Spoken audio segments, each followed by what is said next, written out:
നമസ്തേ. ജ്യോതിഷത്തിൽ ഗ്രഹങ്ങളുടെ സ്ഥാനബലം, ദിഗ്ബലം, ദൃഗ്ബലം എന്ന് പറയുന്ന 6 പ്രധാന ഫലങ്ങൾ, കാലായന, ചേഷ്ടാബലം, അങ്ങനെ 6 അതിൽ പ്രധാനമായിട്ടും 3 ഫലങ്ങളാണ് നമ്മൾ കാര്യപ്രസക്തമായിട്ട് നോക്കുന്നത്. സ്ഥാനബലം, ദിഗ്ബലം, ദൃഗ്ബലം.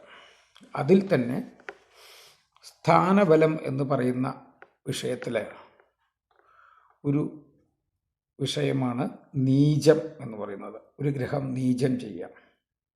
നീചം എന്ന് പറയുന്ന സബ്ജക്റ്റ് ഗ്രഹത്തിൻ്റെ ഏറ്റവും കുറഞ്ഞ പ്രകാശം തരാൻ കഴിയുന്ന അവസ്ഥയാണ്. സ്ഥാനബലം കൊണ്ട് നീചം വരുന്നു എന്നുള്ളതാണ്. സ്ഥാനബലം വരുന്ന ഒരു ഗ്രഹം നീചം ചെയ്തു കഴിഞ്ഞാൽ ആ ഗ്രഹത്തിന് 0 മാർക്കാണ്, അല്ലെങ്കിൽ 0 ശക്തിയാണ് എന്നാണ് സാധാരണ. പക്ഷേ അത് ഒറ്റയ്ക്കാണെങ്കിൽ മിക്കവാറും നീചഗ്രഹങ്ങൾ ശുഭനാവുകയും അവരെ പാപബന്ധങ്ങൾ വരാതിരിക്കുകയും ചെയ്യുകയാണെങ്കിൽ പാസ് മാർക്ക് എന്ന് പറയുന്ന 30 മാർക്ക് നമുക്ക് തീർച്ചയായിട്ടും. ഇപ്പോൾ ഗുരു മകരത്തിൽ നീചം ചെയ്തു എന്ന് പറഞ്ഞുകൊണ്ട് ഗുരുവിൻ്റെ ശക്തി ഇല്ലാതെയാവില്ല, 30 മാർക്ക് എന്തായാലും ഉണ്ടാവും. അതുപോലെ ശുക്രൻ നീചം ചെയ്തു പറഞ്ഞു കഴിഞ്ഞാൽ വിവാഹം നടക്കാതിരിക്കില്ല, കാമകാരകനാണ് ശുക്രൻ. ഗുരു നീചം ചെയ്ത എല്ലാവർക്കും സന്താനം ഉണ്ടാവില്ല ചോദിച്ചു കഴിഞ്ഞാൽ അങ്ങനെയില്ല. 30 പാസ് മാർക്കുണ്ട്. കുറഞ്ഞ സന്താനങ്ങളായിരിക്കും, ചിലപ്പോൾ പെൺകുട്ടികൾ അല്ലെങ്കിൽ പുരുഷ സന്താനങ്ങൾക്ക് അങ്ങനെ ചെറിയ വ്യത്യാസങ്ങളൊക്കെ ഉണ്ടാവും. ഒരു സന്താനം വരിക, അങ്ങനെയൊക്കെ വരാം. ശുക്രൻ നീചം വന്നു കഴിഞ്ഞാൽ വിവാഹം നടക്കില്ലേ എന്ന് വെച്ച് കഴിഞ്ഞാൽ അങ്ങനെയല്ല. വിവാഹം നടക്കും, ഒരു വിവാഹം നടക്കും, ഒരു സ്ത്രീയുമായിട്ട് പ്രണയം ഉണ്ടാവും. ശുക്രൻ ഉച്ചം ചെയ്യുമ്പോഴോ കൂടുതൽ സ്ത്രീകളുമായിട്ട് കണക്ഷൻ ഉണ്ടാവും, പ്രണയം ഉണ്ടാവാനൊക്കെ വഴിയുണ്ട്. അപ്പോൾ നീചം എന്ന് പറയുന്നത് ഇല്ലായ്മയല്ല, കുറഞ്ഞ അളവാണ്. ഒന്ന് നീചത്തെക്കുറിച്ചാണ്, നീചഭംഗ രാജയോഗത്തെക്കുറിച്ചാണ് ഇന്ന് നമ്മൾ സംസാരിക്കാൻ പോകുന്നത്.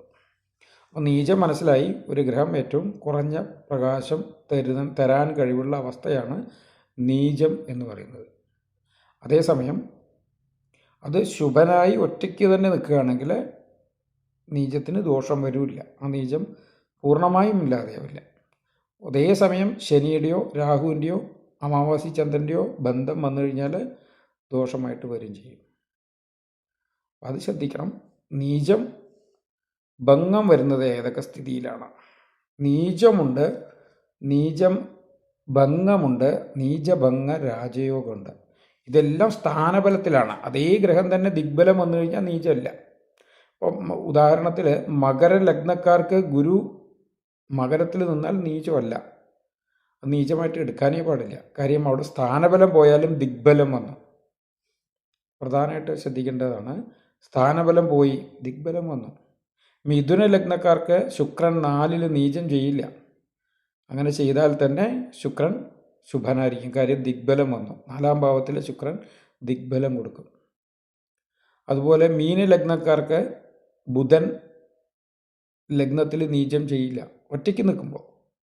പാപത്വം വരുന്നതെല്ലാം വ്യത്യാസമാണ്. ശനി കൂടെ ചേർന്നു, ചൊവ്വ ചേർന്നു, സൂര്യൻ ചേർന്നു, അല്ലെങ്കിൽ രാഹു ചേർന്നു എന്നൊക്കെ പറഞ്ഞു കഴിഞ്ഞാൽ പാപത്വം വരും. പാപത്വം വരുമ്പോൾ ആ നീചാവസ്ഥ വരും. ശുഭത്വം വരുന്നതാണ് നീചഭംഗം വരുന്നത്. എങ്ങനെയൊക്കെ ആ നഷ്ടപ്പെട്ട പ്രകാശം തിരിച്ചു കിട്ടും എന്നുള്ളതാണ് നീചഭംഗത്തെ കണക്കാക്കുന്നത്. നീചഭംഗമുണ്ട്, നീചഭംഗ രാജയോഗമുണ്ട്. നീചഭംഗമുണ്ട്, നീചഭംഗ രാജയോഗമുണ്ട്. നീചഭംഗ രാജയോഗം 2 അവസ്ഥയിലാണ് വരിക. ഒന്ന്, നീചം ചെയ്ത ഗ്രഹത്തിൻ്റെ കൂടെ ഒരു ഉച്ചഗ്രഹം ഉണ്ടാവണം. നീചം ചെയ്ത ഗ്രഹത്തിൻ്റെ കൂടെ ഉച്ചഗ്രഹം ഉണ്ടാവണം. അത് ഡിഗ്രിക്ക് അനുസരിച്ച് ശക്തി കൂടും. അതായത് നിൽക്കുന്ന ഡിഗ്രി, നീചഗ്രഹം നിൽക്കുന്നത് 15 ഡിഗ്രി ആണെങ്കിൽ ഉച്ചഗ്രഹവും അതേ ഡിഗ്രി ആണെങ്കിൽ അവിടെ നല്ല ശക്തി ഉണ്ടാവും നീചഭംഗത്തിന്. അത് ഇത് മാറുന്നതിനനുസരിച്ച് 20 ഡിഗ്രിയുടെ പുറത്തൊക്കെ പോകുമ്പോൾ അത് വളരെ കുറഞ്ഞ ശക്തി ഉണ്ടാവും. ഗ്രഹങ്ങൾ തമ്മിലുള്ള അടുപ്പം വളരെ ഇമ്പോർട്ടൻ്റ് ആണ്. അതിന് ഉദാഹരണമാണ് എങ്ങനെയാണ് നീചഭംഗം രാജയോഗം വരുന്നതെന്നാണ് പറയുന്നത്. നീചഭംഗം വേറെ രാജയോഗം വരെ. രാജയോഗം എന്ന് പറയുന്നത് തന്നെ രാജാവിനെപ്പോലെ സ്ഥിതി ഉണ്ടാവണം. അതായത് ഒരു ഗ്രഹം നീചം ചെയ്തു, ആ നീച ചെയ്ത ഗ്രഹത്തിന് തരാൻ കഴിയുന്നതിനേക്കാൾ ഉപരി തരും. ഇപ്പോൾ ആൽബർട്ട് ഐൻസ്റ്റീൻ്റെ ജാതകം നോക്കിക്കഴിഞ്ഞാൽ, അല്ലെങ്കിൽ അങ്ങനെയൊക്കെ നോക്കാം നമുക്ക്. പ്രധാന വ്യക്തിയായിട്ട് ഞാൻ കാണുന്നത് അതാണ്. പലർക്കും ഉണ്ട്. മിഥുന ലഗ്നമായിരുന്നു ആൽബർട്ട് ഐൻസ്റ്റീന്. ഐൻസ്റ്റീന് ബുധൻ നീചനാണ്, പക്ഷേ ഉച്ച ശുക്രൻ കൂടെയുണ്ട്. ആൽബർട്ട് ഐൻസ്റ്റീൻ സ്കൂളിൽ പഠിച്ചിട്ടില്ല എന്നൊക്കെ നമ്മൾ ചിലപ്പോൾ കേട്ടിട്ടുണ്ടാവും. അതൊക്കെ സത്യമാണ്. പക്ഷേ ഐൻസ്റ്റീനെ പോലെ ബുദ്ധിയുള്ളവരുണ്ടായോ? ഉണ്ടായില്ല. അപ്പോൾ ബുധൻ നീചം ചെയ്താൽ 100 മാർക്ക് തരുമെങ്കിൽ നീചഭംഗ രാജയോഗം ചെയ്താൽ 120 മാർക്ക് തരും. അതാണ് പ്രധാനം. നീചം ചെയ്യുന്ന ബുധൻ, ഏത് ഗ്രഹമാണെങ്കിലും, ഞാൻ ബുധനെ എടുത്തു പറയുന്നതല്ല, ഏത് ഗ്രഹമാണ് നീചം ചെയ്യുന്ന ബുധൻ, മീനത്തിൽ നീചം ചെയ്യുന്ന ബുധൻ ഒട്ടും മാർക്കില്ലാതെ നിൽക്കുകയാണെങ്കിൽ അതിൻ്റെ കൂടെ ഉച്ച ശുക്രൻ വന്നു കഴിഞ്ഞാൽ അതേ ബുധൻ 120 മാർക്ക് വരും. അത്ര അധികം പ്രകാശം തരും, അത്ര അധികം ശക്തി തരും. അതുപോലെ വേറൊരു അവസ്ഥയാണ് പൗർണമി ചന്ദ്രൻ്റെ ദൃഷ്ടി. ബുധൻ മീനത്തിൽ നിന്നു, അതേസമയം കന്നിയിൽ അല്ലെങ്കിൽ ചിങ്ങത്തിൻ്റെ അവസാനത്തിലൊക്കെ ചന്ദ്രൻ ബുധനെ നോക്കി കന്നിയിൽ നോക്കാം. കന്നിയിൽ നിൽക്കുന്ന പൗർണമി ചന്ദ്രൻ, പ്രധാനം പറയണം, ബലമില്ലാത്തയോ പ്രകാശമില്ലാത്തയോ ചന്ദ്രന് ഈ ഒരു അവസ്ഥ കൊടുക്കാൻ കഴിയില്ല. പൗർണമി ആയിട്ടുള്ള ചന്ദ്രൻ ബുധനെ നോക്കിയാൽ നീചഭംഗ രാജയോഗമായി. ആ ബുധൻ 120 മാർക്ക് തരും. അതിബുദ്ധിമാനായിരിക്കും. എല്ലാ ഗ്രഹങ്ങളും അങ്ങനെയാണ്. രണ്ടവസ്ഥയാണ്. ഇപ്പോൾ ശുക്രൻ നീചം ചെയ്യുന്നത് കന്നിരാശിയിലാണ്. കന്നിരാശിയിൽ നീചം ചെയ്യുന്ന ശുക്രൻ്റെ കൂടെ ഉച്ചനായ ബുധൻ വന്നു കഴിഞ്ഞാൽ നീചഭംഗ രാജയോഗമായി. അവിടെ 120 മാർക്ക് ആർക്ക് കിട്ടും? ശുക്രന് കിട്ടും. പൗർണമി ചന്ദ്രൻ മീനത്തിൽ നിന്ന് നോക്കിയാലും ശുക്രൻ നീചഭംഗ രാജയോഗം വന്നു. 120 മാർക്കുള്ള ശുക്രനായി. അതായത് യഥാർത്ഥത്തിൽ ശുക്രന് തരാൻ ഉച്ചം ചെയ്യുമ്പോൾ കിട്ടുന്നത് മാർക്കിനേക്കാൾ കൂടുതൽ നീചഭംഗ രാജയോഗത്തിൽ കിട്ടും. ഗുരു അതുപോലെ തന്നെ മകരത്തിൽ നീചം ചെയ്യും. കൂടെ ഉച്ചനായ ചൊവ്വ വന്നു കഴിഞ്ഞാൽ നീചഭംഗ രാജയോഗമായി. മംഗളയോഗം എന്നാണ് പറയുക, ഗുരുമംഗളയോഗം. ആ മംഗളയോഗം വന്നു കഴിഞ്ഞാൽ ഗുരുവിന് 120 മാർക്കായി. ഒരു പൗർണമി ചന്ദ്രൻ കർക്കടകത്തിൽ നിന്ന് ഗുരുവിനെ നോക്കിയാൽ 120 മാർക്കായി. ഗുരു ശക്തനാവും. അതേസമയം ചൊവ്വ കർക്കടകത്തിലാണ് നീചം ചെയ്യുന്നത്. കർക്കടകത്തിൽ നീചം ചെയ്യുന്ന ചൊവ്വയെ ഉച്ചൻ ആയിട്ടുള്ള ഗുരു കൂടെ നിന്നാൽ ആ ചൊവ്വ നീചല്ല, നീചഭംഗ രാജയോഗം വരും. 120 മാർക്ക് ചൊവ്വയ്ക്ക് വരും. അതിശക്തനായിരിക്കും അദ്ദേഹം, പ്രതാപിയായിരിക്കും. മിലിറ്ററിയിലായിരിക്കാം, പോലീസിലായിരിക്കാം, ഡോക്ടറായിരിക്കാം, വളരെ ടോപ്പിൽ നിൽക്കും. നീചാണ് ചൊവ്വ എന്ന് പറയുന്നത്. അതുപോലെ പൗർണമിയിൽ നിൽക്കുന്ന, മകരത്തിൽ നിൽക്കുന്ന ചന്ദ്രൻ്റെ ദൃഷ്ടി കിട്ടിയാലും, പൗർണമിയുടെ അടുത്ത് ചന്ദ്രൻ്റെ ദൃഷ്ടി കിട്ടിയാലും നീചഭംഗ രാജയോഗമായി. അങ്ങനെ അതേസമയം സൂര്യൻ തുലാത്തിൽ നീചം ചെയ്തു, അവിടെ ശുക്രൻ കൂടെ നിന്ന് കഴിഞ്ഞാൽ നീചഭംഗം വരും. നീചഭംഗ രാജയോഗം വരാൻ സൂര്യന് ബുദ്ധിമുട്ടാണ്. കാര്യം ശനി നിന്ന് കഴിഞ്ഞാൽ സൂര്യൻ കെട്ടുപോകും. അവിടെ പ്രകാശം നശിപ്പിക്കുന്ന എതിർ ഗ്രഹമായതുകൊണ്ടാണ് അങ്ങനെ സംഭവിക്കുന്നത്. അത് അനുകൂലമല്ലാത്തൊരവസ്ഥയാണ്. അതുപോലെ തന്നെ ശനി, അവിടെ സൂര്യനാണ് കൂടെ നിന്നെങ്കിൽ ആ ഗുണം പറഞ്ഞുകൂടാ.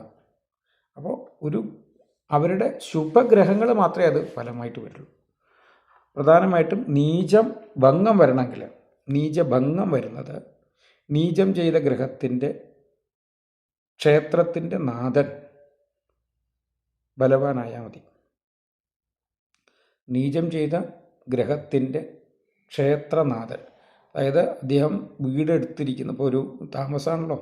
ഇപ്പോൾ ശുക്രൻ അല്ലെങ്കിൽ ബുധൻ മീനത്തിൽ നീചം ചെയ്തു. മീനത്തിൻ്റെ നാഥനായ ഗുരു ബലവാനായാൽ മതി.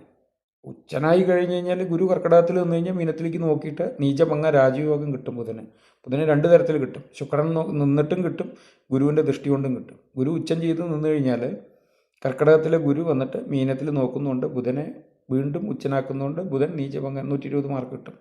2 തരത്തിൽ കിട്ടും. പക്ഷെ എല്ലാ ഗ്രഹങ്ങൾക്കും അതുപോലെ കിട്ടില്ല. എല്ലാ ഗ്രഹങ്ങൾക്കും അതുപോലെ സാധിക്കില്ല. അപ്പോൾ നീചഭംഗം ചന്ദ്രകേന്ദ്രത്തിൽ നിൽക്കുന്ന ഗ്രഹങ്ങൾക്കും നീചഭംഗം വരും. അത് രാജയോഗമല്ല. ചന്ദ്രൻ്റെ 7 പൗർണമി ചന്ദ്രൻ്റെ 7 നിന്നാൽ രാജയോഗമാണ്. രാജാവ് എന്ന് പറയുമ്പോൾ എന്താണ്? സാധാരണ യോഗവും രാജയോഗവും തമ്മിൽ വ്യത്യാസം പലരും ചോദിക്കാം. നീചഭംഗ രാജയോഗം ഉണ്ടെന്ന് പറഞ്ഞല്ലോ. നീചഭംഗ രാജയോഗം ഉണ്ടെന്ന് പറഞ്ഞു കഴിഞ്ഞാൽ വണ്ടി, വാഹനം, വീട്, കാറ്, കുടുംബം എല്ലാം ലക്ഷറിയായി നിൽക്കും. ഒരു രാജാവ് എങ്ങനെ ജീവിക്കുന്നു അതുപോലെ ജീവിക്കും. ഇതിൽ പ്രശസ്തനും പേരും പ്രശസ്തിയും സൗകര്യങ്ങളും എല്ലാം വരണം. അതാണ് നീചഭംഗ രാജയോഗം. നീചഭംഗം എന്ന് പറയുന്നത് എന്താണ്? ഗ്രഹം പൂർണ്ണമായി കെട്ടിട്ടില്ല, അതിൻ്റെ കാരകത്വങ്ങൾ നമുക്ക് കിട്ടും. ബുദ്ധിയില്ല, ബുധൻ നീചനായി കഴിഞ്ഞാൽ ബുദ്ധി ഉണ്ടാവാൻ പാടില്ല, ബുദ്ധി കിട്ടണം. അല്ലെങ്കിൽ വിദ്യാഭ്യാസം ഉണ്ടാവാൻ പാടില്ല, വിദ്യാഭ്യാസം പോകണം. പക്ഷേ നീചഭംഗം വന്നു കഴിഞ്ഞാൽ എന്തായി? വിദ്യാഭ്യാസം പോകില്ല. അപ്പോൾ ഭംഗം എന്ന് പറയുന്നത് അതിനെ ചെറിയ രീതിയിലെങ്കിലും ശരിയാക്കിയെടുക്കുന്നതാണ്. രാജയോഗം എന്ന് പറയുന്നത് ബുധൻ തരാൻ പറ്റുന്ന ടോപ്പിൽ നിന്ന് കൂടുതൽ തരുന്നതാണ്. ഇപ്പോൾ ഉച്ചത്തിൽ നിൽക്കുന്ന ബുധൻ തരുന്നതിനേക്കാൾ നീചഭംഗം ചെയ്ത ബുധൻ തരും. അതിനെയാണ് അത് തമ്മിലൊരു വ്യത്യാസം. അതാണ് നീചഭംഗ രാജയോഗം ചെയ്ത ബുധൻ. നീചഭംഗം ചെയ്തതല്ല. ഭംഗം എന്ന് പറയുമ്പോൾ നോർമൽ ഒരു 50% മാർക്ക് അല്ലെങ്കിൽ ഒരു 70 മാർക്ക്, 70% ഫലം തരും. അതിനെയാണ് നീചഭംഗം എന്ന് പറയുക, ടോപ്പായിട്ട്. അപ്പോൾ പൗർണമി ചന്ദ്രൻ 1, 4, 7, 10 നീചം ചെയ്ത ഗ്രഹത്തിൻ്റെ 1, 4, 7, 10 ഭാവങ്ങളിൽ പൗർണമി ചന്ദ്രൻ നിൽക്കുന്നുണ്ടെന്ന് നോക്കിയാൽ ഒരു 50 മാർക്കിലധികം അല്ലെങ്കിൽ 60 മാർക്ക്, 60% ശക്തി ആ ഗ്രഹത്തിനുണ്ട്. പൂർണ്ണമായും നശിച്ചിട്ടില്ല എന്ന് പറയാം. നീചം ചെയ്താൽ ഒറ്റയ്ക്ക് നിൽക്കുന്ന നീചം ചെയ്ത ഗ്രഹം 30% മാർക്കുണ്ട്. പാസ് മാർക്കുള്ള ഗ്രഹം തന്നെയാണ്. കാര്യം ഗുരു നീചം ചെയ്ത എല്ലാവർക്കും സന്താനമില്ലാത്ത അവസ്ഥ വരില്ല. ശുക്രൻ നീചം ചെയ്ത എല്ലാവർക്കും വിവാഹമില്ലാത്ത അവസ്ഥ വരില്ല. ബുധൻ നീചം ചെയ്ത എല്ലാവർക്കും വിദ്യാഭ്യാസം ഇല്ലാത്ത അവസ്ഥ വരില്ല. കാരണം എന്താണ്? അതിന് 30% പാസ് മാർക്ക് തരാൻ കഴിയും. കാര്യം മിക്കവാറും നമ്മൾ സ്ഥാനബലം മാത്രം നോക്കിയിട്ടാണ് നീചം എന്ന് പറയുന്നത്. നീചം എന്ന് പറയുന്നത് സ്ഥാനബലം മാത്രം നോക്കി പറഞ്ഞുകൂടാ. ഞാൻ പറഞ്ഞ പോലെ ദിഗ്ബലമുണ്ട്, ദൃഗ്ബലമുണ്ട്. ഈ ദൃഗ്ബലമാണ് ഇപ്പോൾ കൂടുതൽ പറഞ്ഞത്. ദിഗ്ബലമുണ്ട്.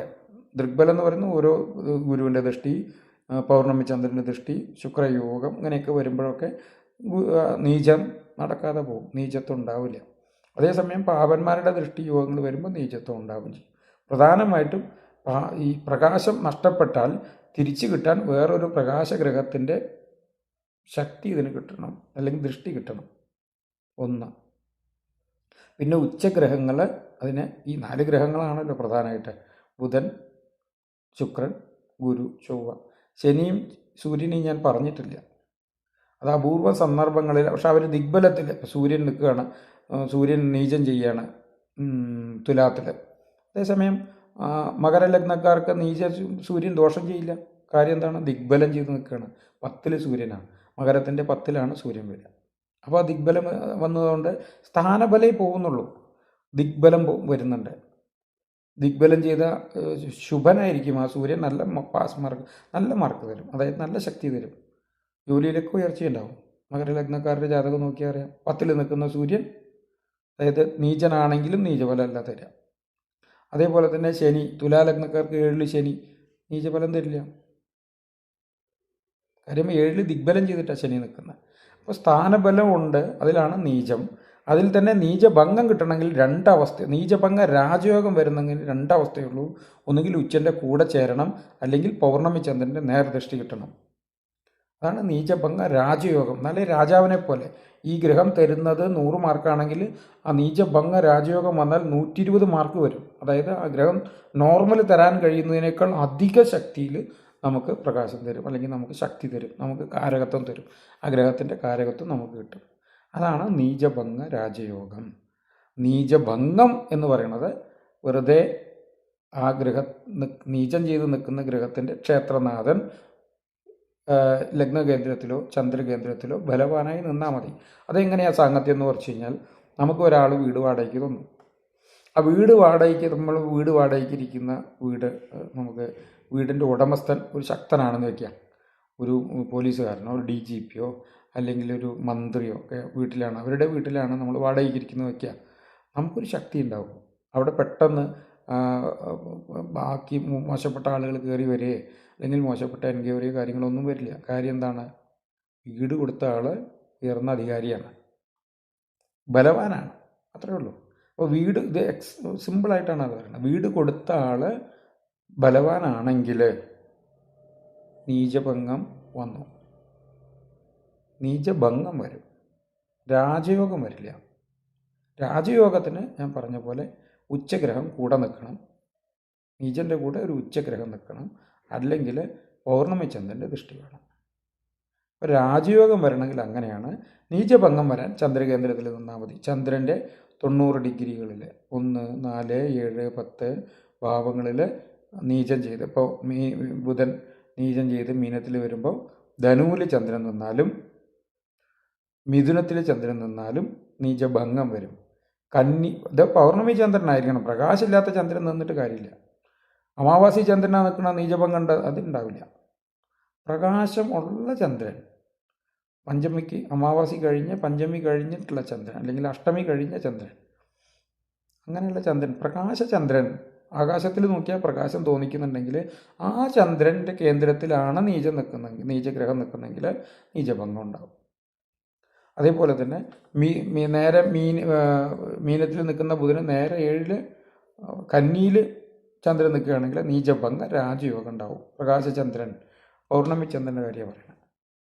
അപ്പോൾ ചന്ദ്രകേന്ദ്രങ്ങളിൽ നിൽക്കുന്നതും ക്ഷേത്രനാഥൻ ബലവാനായി ലഗ്നത്തിൻ്റെ കേന്ദ്രത്തിലോ ചന്ദ്രകേന്ദ്രത്തിലോ നിൽക്കുന്നതും നീചഭംഗം തന്നെയാണ്. നീചഭംഗം വേറെ, നീചഭംഗ രാജയോഗം വേറെ, നീചം വേറെ. ഇതേ നീചൻ കെട്ടുപോകും. നീചൻ എന്ന് പറയുന്നത് നീചഗ്രഹമാണല്ലോ എന്ന് പറയും. ചില ഭാവത്തിൽ ഇപ്പോൾ വിവാഹം നടന്നില്ല, അപ്പോൾ ശുക്രൻ നീചൻ നിന്നല്ലോ, അങ്ങനെ വിവാഹം നടക്കാതിരിക്കില്ല. ശുക്രൻ നീചൻ നിന്നത് കൊണ്ട് വിവാഹം നടക്കാതിരിക്കില്ല, ലക്ഷറി കുറയില്ല, വണ്ടി കിട്ടാതിരിക്കില്ല, വീടുണ്ടാവാതിരിക്കില്ല, അതൊന്നും സംഭവം. വീടും വണ്ടി വാഹനം ഇതെല്ലാം നീച ശുക്രനാണ് തരിക. അപ്പോൾ ഇത് ശുക്രൻ നീചം ചെയ്തു എന്ന് പറഞ്ഞുകൊണ്ട് അങ്ങനെ സംഭവിക്കില്ല. പക്ഷേ ഇതേ ശുക്രൻ്റെ കൂടെ ഒരു രാഹു നിന്നു, ഒരു ശനി നിന്നു, ഒരു പാപഗ്രഹം നിന്നു, സൂര്യൻ നിന്നു, അങ്ങനെയാണെങ്കിൽ ആ നീച ശുക്രൻ 0 ശക്തിയിലേക്ക് പോകും. ഒരു 30 മാർക്കുള്ള ഒറ്റയ്ക്ക് നിൽക്കുന്ന ശുക്രൻ 30 മാർക്ക് കന്നിയിലുണ്ടെങ്കിൽ കൂടെ പാപഗ്രഹം വരുമ്പോൾ അത് 0 മാർക്കിലേക്കും ഒരു പക്ഷേ നെഗറ്റീവ് മാർക്കിലേക്കും നമുക്ക് ദോഷം ചെയ്യുന്ന തരത്തിലും വരാം. അപ്പോൾ നീചഗ്രഹം, നീചൻ പാപനാവുന്നതും നീചൻ ശുഭനാവുന്നതും തമ്മിലുള്ള വ്യത്യാസം, നീചന് ഭംഗം വരുന്ന വ്യത്യാസം, നീചഭംഗ രാജയോഗം തരുന്ന വ്യത്യാസം, ഇത് സ്ഥാനബലം മാത്രമാണ്. ഗ്രഹത്തിൻ്റെ സ്ഥാനബലം മാത്രമാണ്. ദിഗ്ബലം വേറെയുണ്ട്. ദിഗ്ബലം എന്നറിയാം നമുക്ക്. ഗുരുവും ബുധനും ലഗ്നത്തിൽ ദിഗ്ബലം, 7 ശനി ദിഗ്ബലം, 10 ചൊവ്വ സൂര്യൻ ദിഗ്ബലം, 4-ാം ഭാവത്തിലെ ചന്ദ്രനും ശുക്രനും ദിഗ്ബലം. അങ്ങനെ ദിഗ്ബലം എന്ന് പറയുന്നത് വേറൊരവസ്ഥയുണ്ട്. അപ്പോൾ സ്ഥാനബലം പോയാലും ദിഗ്ബലം ഉണ്ടെങ്കിൽ നീചനാണ് എന്ന് പറഞ്ഞിട്ട് ദിഗ്ബലം വന്നു കഴിഞ്ഞാൽ ഗ്രഹത്തിന് ബലമില്ല എന്ന് പറയരുത്. ദിഗ്ബലം വന്ന ഗ്രഹം ബലവാനായിരിക്കും. ഉദാഹരണമാണ് മിഥുന ലഗ്നക്കാർക്ക് 4 ശുക്രൻ നീചം ചെയ്താലും നീചയോഗം, നീചത്തിൻ്റെ ഫലമല്ല തരിക, അവിടെ ശുക്രൻ്റെ ശുഭഫലങ്ങളെല്ലാം നമുക്ക് കിട്ടും. അപ്പോൾ അവിടെ നീചഭംഗ രാജയോഗം വരും. രാജയോഗമല്ല, നീചഭംഗം വരും. കാര്യം നീചഭംഗം വരുമ്പോഴാണ് ശുക്രൻ ഫലം തരിക. അപ്പോൾ നീചഭംഗം വരും. കാര്യം എന്താണ്? അവിടെ ശുക്രനെ നീചെന്ന് പറഞ്ഞുകൂടാ. ശരിക്കും പറഞ്ഞാൽ നീചെന്ന് പറയാൻ പാടില്ല. നോർമലായിട്ടുള്ള എല്ലാ ഫലവും തരും. എന്താ കാരണം? ശുക്രൻ സ്ഥാനബലം പോയാലും ദിഗ്ബലം വന്നു. അപ്പോൾ ഇതിന് ഒരു 3-4 കാര്യങ്ങളുണ്ട്. സ്ഥാനബലമാണ് നീചം. അതിൽ തന്നെ നീചം ഒറ്റയ്ക്ക് നിന്നാൽ പോലും 30% മാർക്കുണ്ടാവും. നീചഭംഗം വന്നാൽ 60%-ലധികം മാർക്ക് വരും. നീചഭംഗം വരണമെങ്കിൽ ചന്ദ്രൻ്റെ അത് പ്രകാശമുള്ള ചന്ദ്രൻ്റെ കേന്ദ്രങ്ങളിൽ നിൽക്കണം. പ്രധാനമാണ്. അമാവാസി ചന്ദ്രൻ്റെയോ കെട്ടുപോയ ചന്ദ്രൻ്റെയോ അല്ലെങ്കിൽ രാഹു പിടിച്ച ചന്ദ്രൻ്റെയോ ശനി പിടിച്ച ചന്ദ്രൻ്റെയോ കൂടെ നിൽക്കുമ്പോൾ ആ ബലം കിട്ടിക്കൊള്ളണമെന്നില്ല. പ്രകാശമുള്ള ചന്ദ്രൻ്റെ കേന്ദ്രങ്ങളിൽ നിന്നാലും ഇത് അതുപോലെ നീചന് വീട് കൊടുത്ത ഗ്രഹത്തിൻ്റെ ബലം അധികമുണ്ടെങ്കിലും നീചഭംഗം വരും. നീചഭംഗ രാജയോഗം എന്ന് പറയുന്നത് നീചനായ ഗ്രഹത്തിൻ്റെ കൂടെ മറ്റൊരു ഉച്ചഗ്രഹം വന്നാൽ നീചഭംഗ രാജയോഗം വരും. അല്ലെങ്കിൽ ഉച്ചഗ്രഹം നോക്കിയാൽ നീചഭംഗ രാജയോഗം വരും. അങ്ങനെയാണ്. അപ്പോൾ നീചഗ്രഹത്തിന് അതുപോലെ നീചഭംഗ രാജയോഗത്തിന് 2 അവസ്ഥയാണ്. പൗർണമി ചന്ദ്രൻ നേർദൃഷ്ടിയിൽ നല്ല ഡിഗ്രിയോടുകൂടി, അടുത്ത ഡിഗ്രിയോടുകൂടി നേർദൃഷ്ടിയിൽ പൗർണമി ചന്ദ്രൻ ഉണ്ടെങ്കിലും നീചഭംഗ രാജയോഗം വരും. നീചഭംഗ രാജയോഗം വന്നൊരു ഗ്രഹം 100 മാർക്കല്ല 120 മാർക്കാണ്. അതായത് നോർമൽ ആ ഗ്രഹം തരാൻ കഴിയുന്നതിനേക്കാൾ അധികം ബലം നമുക്ക് നീചഭംഗ രാജയോഗം വരുമ്പം ഉണ്ടാവും. രാജാവിനെ പോലെ ഉണ്ടാവും. രാജാവ് എന്ന് പറയുമ്പോൾ എല്ലാ സൗകര്യങ്ങളും ഉണ്ടെങ്കിലാണ് രാജത്വം. ആ രാജയോഗങ്ങളെല്ലാം വന്ന് രാജത്വം ഉണ്ടാക്കുന്നതാണ്. വളരെയധികം ടോപ്പിൽ നിൽക്കണം. രാജത്വം എന്ന് പറയുന്നത് എന്താ? അതിൽ ഏറ്റവും ടോപ്പിലായിരിക്കും. ആ സബ്ജക്റ്റിൽ ഏറ്റവും ഉന്നതിയിൽ നിൽക്കുന്നതിനെയാണ് അതിൻ്റെ കിങ്, അതിൻ്റെ രാജാവ്.